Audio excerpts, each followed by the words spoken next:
తెలంగాణ భవన్లో బీఆర్ఎస్ నాయకుల పత్రికా సమావేశం.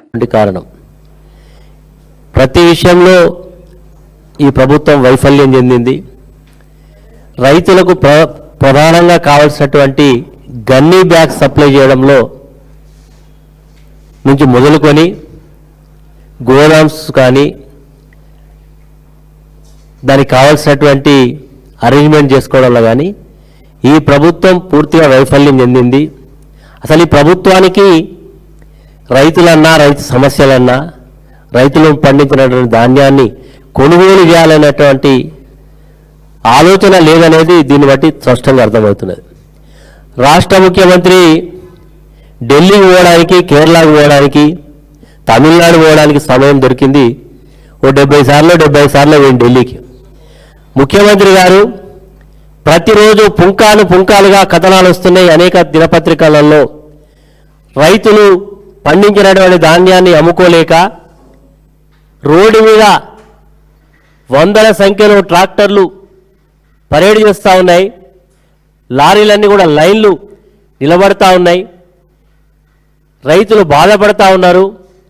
దినపత్రికల్లో వార్తలు వస్తున్నాయి, అన్ని టీవీ ఛానల్లో కథనాల ప్రచారం అయితే నీకు ఢిల్లీ పోవడానికి సమయం దొరికింది.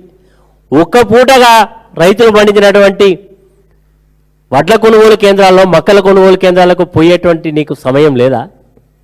నువ్వు రైతు బిడ్డలని పెద్ద ఫోజులు కొడతావు కదా, నిజంగా నువ్వు రైతువా లేకపోతే నకిలీ రైతువా చెప్పాల్సినటువంటి అవసరం ఉంది. ఇప్పుడు అర్థమైంది ప్రజలకు, నువ్వు నకిలీవి, ముఖ్యమంత్రి నకిలీ, ఈయన రైతు అని చెప్పుకోవడానికి రైతు కూడా నకిలీ రైతు అని చెప్పడానికి వేరే చెప్పాల్సిన అవసరం లేదు. ఎందుకు చెప్తున్నామంటే రైతులు ఈరోజు మాకు గ్రామాల నుంచి ఫోన్లు వస్తూ ఉన్నాయి, మీరే మాకు దిక్కు, మీరు మా తరఫున వచ్చి కొట్లాడాలి, ధర్నాలు చేయాలి, ఈ ప్రభుత్వం దున్నపోతు మీద వానబడ్డట్టుగా వ్యవహరిస్తున్నది, ఎంత చేసినా దీనికి పట్టింపు రాలేదనేటువంటి బాధతో వ్యక్తం చేస్తూ ఉన్నారు.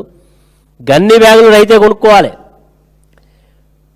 గతంలో ఏం చెప్పిండు, 1 కిలో ధాన్యాన్ని తరుగు తీసినా తోలు తీస్తా అని చెప్పిండు. కానీ ఈరోజు 100 కిలోల వరి ధాన్యానికి 7.5 కిలోలు కటింగ్ల పేరు మీద కటింగ్ అవుతూ ఉన్నది. అది కూడా రైతే జోకాలే, రైతే కుట్టాలి, రైతే ట్రాక్టర్లు వేసుకోవాలి, రైతే హమాలి పైసలు ఇచ్చి అన్లోడ్ చేసి రావాలి.